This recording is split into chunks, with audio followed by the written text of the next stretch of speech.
ভাবি, এই টিভিটা তো একদম নষ্ট। এই টিভি বিক্রি করে দাও না কেন? একদম ঠিক কথা বলেছিস, তোর ভাইকে আজকে বলবো টিভিটা বিক্রি করে দিতে। ম্যাডাম, আমি বলছিলাম কি এই টিভি কি আমাকে দিয়ে দেওয়া যায়? আসলে আমার বউ বাসায় একা একা থাকে, তো টিভিটা থাকলে ওর সময়টা কাটবে। আচ্ছা ঠিক আছে, নিয়ে যাও, তোমার যদি নিতে মন চায়, আমাদের কোনো সমস্যা নেই। ম্যাডাম, আপনার কাছে কি জুতো বা পুরনো কোনো স্যান্ডেল আছে? আসলে আমার বউ বাপের বাড়ি যাবে, তো ওর কোনো ভালো জুতা নেই।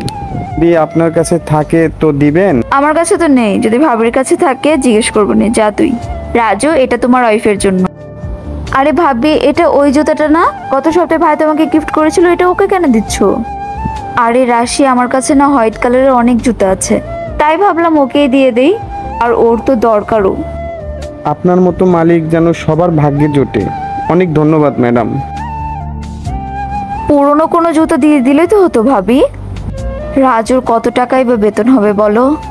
ওর বেতন দিয়ে ও কত কিছুই বা করবে।